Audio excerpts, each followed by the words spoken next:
Depuis les temps immémoriaux, l'être humain a toujours utilisé la nature à la fois pour se nourrir, pour se connecter au divin, mais aussi pour se soigner à travers les plantes. Preuve en est que l'OMS estime qu'en Afrique, près de 80% de la population jusqu'à nos jours a toujours recours aux plantes pour se soigner. Et beaucoup de personnes attestent de son efficacité. Cependant, nous n'avons pas souvent entendu parler d'hôpitaux dits traditionnels. Mais des hôpitaux modernes, nous les connaissons. Vous avez sûrement entendu parler de l'hôpital Aristide Le Dantec de Dakar, ou du CHU de Cocody, ou encore du CHU Sylvanus Olympio de Lomé. Mais celui que je vais dire, c'est celui que vous avez vu ou peut-être entendu parler de ça. L'hôpital américain de Paris, qui est un grand hôpital parce que beaucoup de personnalités africaines ou européennes vont dans cet hôpital pour se soigner. Mais si je vous parle de l'hôpital traditionnel de Keur Massar, c'est vrai, ça ne vous dit pas grand-chose. C'est un hôpital que nous avons découvert qui est situé à la sortie de Dakar au Sénégal et qui s'occupe des patients de façon traditionnelle, exclusivement avec des plantes. Qu'en est-il exactement? C'est ce dont nous allons parler dans cette vidéo. Bienvenue sur Dr Habib TV. Je suis Habib Amoussa, médecin et en cours de spécialisation en hématologie clinique à Dakar. Bienvenue sur Dr Habib TV qui est la santé africanement vôtre. Si vous cherchez des vidéos intéressantes sur la santé en Afrique, vous êtes au bon endroit. Il vous reste deux petites choses à faire. Vous abonner, invitez vos amis à s'abonner, à partager et à cliquer sur la cloche de notification pour ne rien rater de nos vidéos qui vous feront redécouvrir la santé typiquement africaine. Je tiens à remercier toutes les personnes qui ont téléchargé massivement mon livre gratuit Éclairage sur les maladies courantes, dont le lien est disponible dans la vidéo du Dr Croix qui s'affiche en haut de l'écran. Je tiens aussi à vous informer que la version payante est disponible sur Amazon à travers le lien qui s'affiche à votre écran. Je vous invite à aller acheter ce livre, cela vous permettra de redécouvrir la santé en Afrique, mais aussi de soutenir cette chaîne. Alors dans cette vidéo, nous allons parler de l'hôpital traditionnel de Keur Massar. Nous nous y sommes rendus car c'est une particularité de cet hôpital. Il est très fréquenté malgré tout ce qu'on peut dire, mais il demeure quand même méconnu. Nous y avons effectué une petite visite dont vous allez suivre le reportage dans cette vidéo.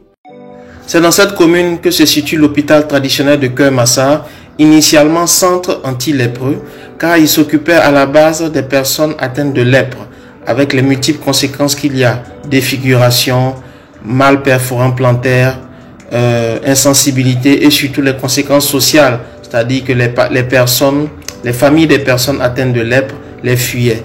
Et c'est dans ce contexte que professeur Yvette Paresse, ayant réussi avec brio à isoler le Mycobacterium lépré en laboratoire, va se tourner vers les plantes traditionnelles et, avec l'aide du président Senghor, ouvrir ce centre de traitement anti-lépreux. Elle sera aidée dans sa tâche par des praticiens émérites sénégalais qui viendront progressivement l'aider à étoffer son panel de plantes médicinales africaines, il faut le souligner, pour traiter les malades atteints de lèpre. Et progressivement, le centre, en allant de succès en succès, portera le nom d'hôpital traditionnel de Keur Massar en 1985, après avoir été agrandi en ayant un plus grand nombre de places pour pouvoir faire face à l'afflux de personnes qui venaient se faire traiter.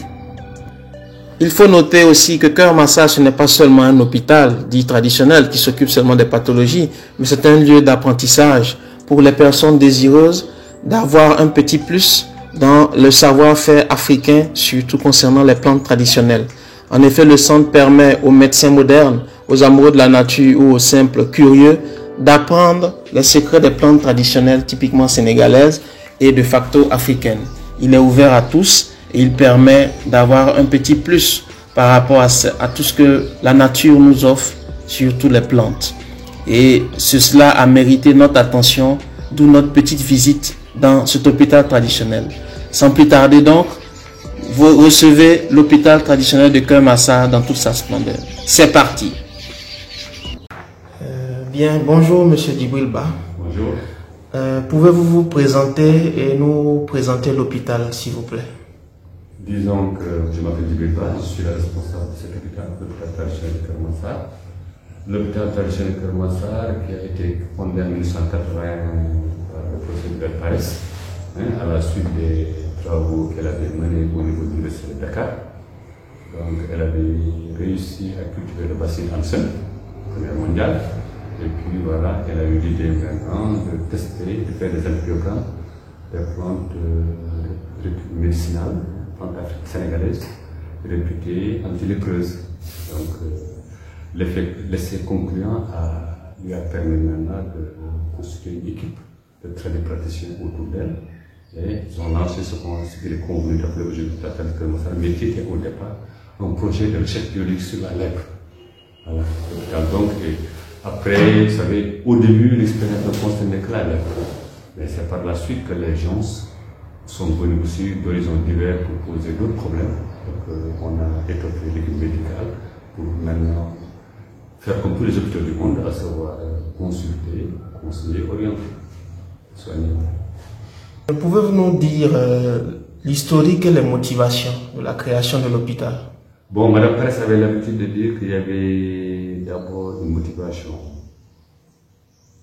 scientifique, parce que le bassin Hansen était toujours rétif à la culture, donc il n'y avait absolument rien par rapport en tant que médicament chimique éprouvé ou médicament éprouvé par la science à propos de la lèpre.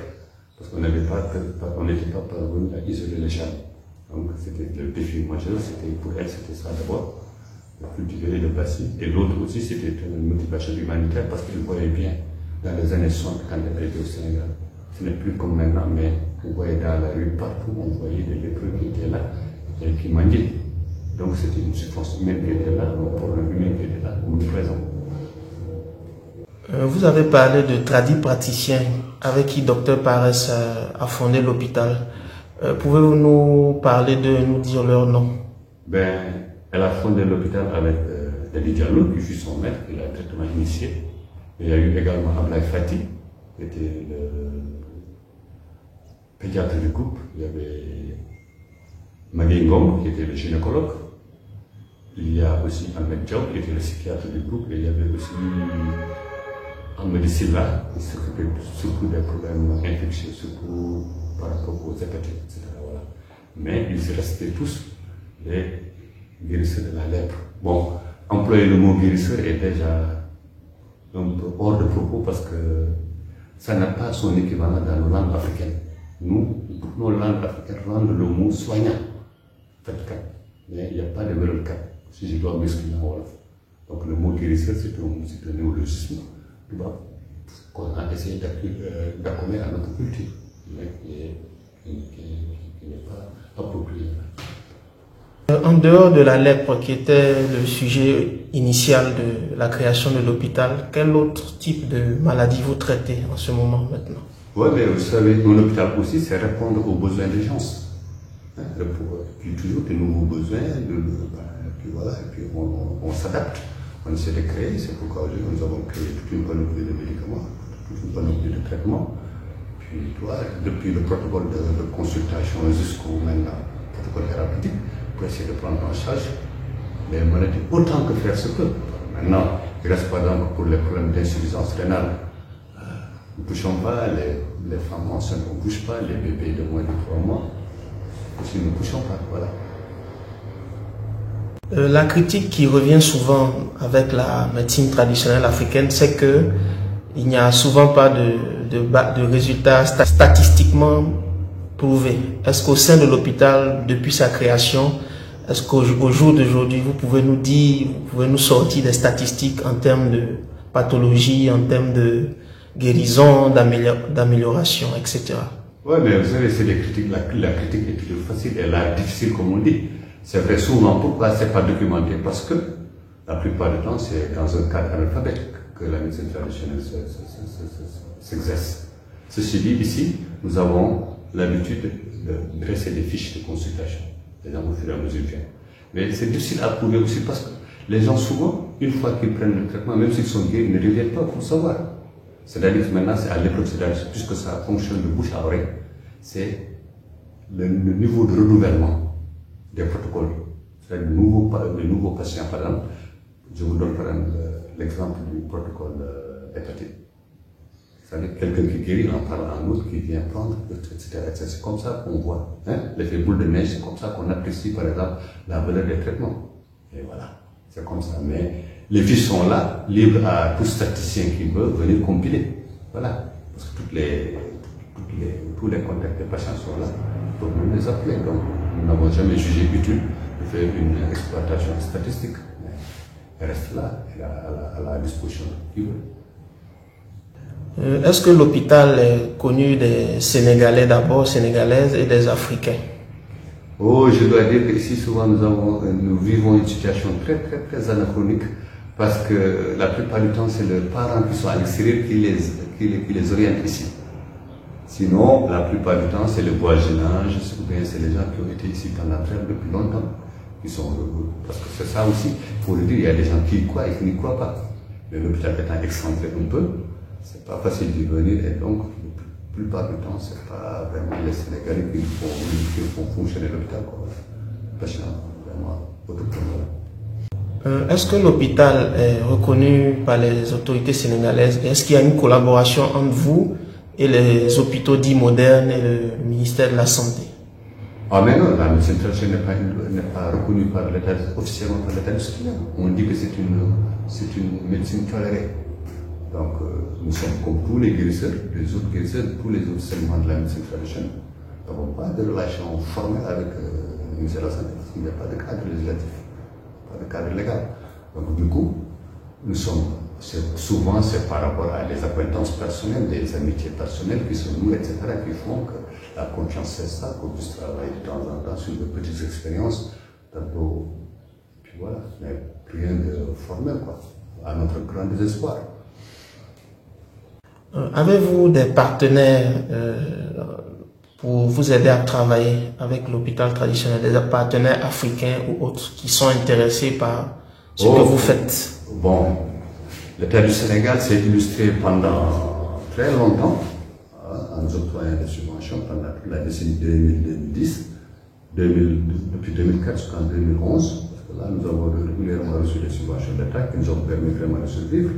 À part ça aussi, c'est le président Senghor qui a lancé vraiment, qui a beaucoup aidé Madame Paris, qui lui a donné la première subvention, qui a permis vraiment de bâtir quelques locaux. Mais après, c'est des partenaires étrangers, sensibles à la condition des lépreux, qui ont aidé pendant très longtemps, notamment à Action comme Tchanaboui, le réseau Caritas au Sénégal, qui nous a beaucoup aidé, le réseau Caritas. Voilà. Est-ce que le fait d'être soutenu par, on va dire, l'étranger en guillemets, au détriment du local, ne pose pas un problème? Bon, disons oui et non. Oui, parce que nous sommes censés appeler du travail pour les Sénégalais. Donc on aurait vraiment voulu que l'essentiel des ressources de l'hôpital soient issues des consultations ici, de nos activités au Sénégal. Mais non aussi parce que l'hôpital s'est toujours voulu un point interculturel. Parce que Mme Pares, qui a fondé une soi-disant étrangère, une amoureuse du Sénégal, donc elle a eu l'idée de valoriser nos savoirs anciens. Hein, ce que l'hôpital se propose. Donc, et puis, aujourd'hui, nous collaborons avec beaucoup de praticiens d'Europe qui nous apportent leur savoir-faire dans le cadre d'échanges et de collaboration. Voilà. Et aussi, pour leurs patients. Voilà. Nous avons vu, lorsque nous recherchions l'hôpital, nous avons vu que vous avez un site web et que vous proposiez des stages. C'est des stages pratiques ouverts à des gens seulement du corps médical ou à tout passionné qui veut connaître les plantes? Bon, les stages sont ouverts à tous les passionnés parce que ce que nous disons, ici nous essayons de veiller sur la transmission. Parce qu'il ne faudrait pas qu'il y ait une rupture de la chaîne de transmission. D'ailleurs, le peu qui nous reste doit être préservé. Donc c'est libre à qui veut. Les Sénégalais, c'est gratuit pour les Sénégalais. Donc pour les étrangers, donc, il faudra participer pour 100 €. Voilà. Et c'est comme ça. Nous, c'est la formule qu'on a trouvée vraiment pour continuer. Et vous savez, en matière de médecine, c'est surtout la passion. Médecine traditionnelle des plantes, c'est la passion. Et donc, nous appelons à tous les passionnés. Nous appelons toujours tous les passionnés. Je vais rester dans le cadre de l'Afrique. Est-ce que vous recevez des gens de toute l'Afrique qui viennent? Ah oui. Des patients du Burkina, je me souviens du Burkina, du Mali, de la Côte d'Ivoire, de la RDC, du Congo, du Cameroun. Ah oui. De la Guinée. Oui, les Guinéens même sont venus directement ici. Des Ivoiriens ont pris leur voiture en chemin pour venir jusqu'ici. Donc, vous voyez, et puis pour des problèmes, parfois, nous, on est étonnés parce qu'il n'est pas pu trouver la solution chez eux. Pour vous dire, l'étendue du travail à faire sur la médecine traditionnelle. Parce que la médecine traditionnelle doit être une médecine locale. Donc je suis persuadé aujourd'hui, si l'Afrique essayait de reprendre en main, par exemple, cet aspect de sa culture, qui est la médecine traditionnelle, alors, donc je crois qu'aujourd'hui, ce serait pour le bénéfice de tout le monde. De plus en plus actuellement, on voit que les gens reviennent, de façon timide certes, mais ils reviennent à la médecine traditionnelle. Est-ce que c'est une bonne chose pour vous et est-ce qu'il faut renforcer cette coopération? Mais je dirais que c'est une super bonne chose parce qu'il faut que ça soit très clair. On ne peut pas fonder la santé d'un continent s'il n'y a pas de médicaments. La preuve aujourd'hui, avec cette histoire de corona qui nous tracasse tous, que tous les pays sont formés, donc toutes ces organisations internationales sont devenues que des machins. Aujourd'hui, chaque pays vit pour soi, régit pour soi. Vous n'avez pas vu quelque part une action coordonnée au plan international, même au plan bilatéral. La Mauritanie s'est fermée, le Sénégal s'est fermé, la Guinée s'est fermée, le Mali s'est fermé, la Gambie s'est fermée. Donc où est le panafricanisme? Où est l'Union africaine? Et c'est valable aussi en Europe, l'Union européenne avec la vie, c'est partout. Donc, et puis voilà, c'est comme ça, ça doit nous éveiller. D'abord, comme on disait, fonder d'abord, créer d'abord notre propre système sanitaire, fondé sur nos propres valeurs, pas forcément attendre de l'importation. Et aujourd'hui, on nous parle de la chloroquine. Et même la chloroquine n'est plus produite au Sénégal. Donc c'est une aberration, alors que ça a été tout le temps, ça a été vraiment éprouvé par le temps. Il y avait beaucoup de sociétés qui critiquaient ça. Bien, nous allons conclure l'interview avec quel est votre message à l'attention du public, des décideurs, des Africains et des Africaines en particulier. Ouais, ben, je dis toujours que la médecine traditionnelle, c'est notre nature, c'est notre environnement, c'est notre culture, mais c'est notre santé. Ici, l'essentiel des populations recourt à la médecine. C'est pourquoi il serait intéressant vraiment que chaque ministère de la Santé dans tous les pays africains retourne vraiment, fasse des recherches pour documenter vraiment toutes les mesures de prévention qui sont prises, qui sont vraiment développées par la communauté. Et même encore toutes les richesses de la flore et de la faune dans notre monde, pour pouvoir vraiment bâtir après un système qui puisse, maintenant, à partir duquel ils peuvent collaborer avec d'autres systèmes. Parce qu'aucun système n'a de panacée. Nous remercions M. Djibril Bah pour l'accueil, la disponibilité et surtout la qualité des informations qu'il nous a données. Medawase, M. Djibril Bah, Medawase. Nous espérons que cette vidéo vous a plu et est intéressante et que lors d'un prochain séjour au Sénégal, lorsque vous viendrez à Dakar, vous irez à Keur-Massar pour visiter l'hôpital traditionnel de Keur-Massar. Et pourquoi pas effectuer votre stage pour pouvoir savoir ou connaître plus les plantes typiquement sénégalaises. Si vous avez aimé cette vidéo, n'oubliez pas de nous laisser un petit pouce bleu, invitez vos amis à s'abonner, à partager et à cliquer sur la cloche de notification pour ne rien rater de nos vidéos intéressantes sur la santé en Afrique. Et je vous rappelle aussi la version payante de mon livre qui est disponible sur Amazon à travers le lien qui s'affiche à votre écran. Je vous invite massivement à aller vous procurer le livre et à l'acheter.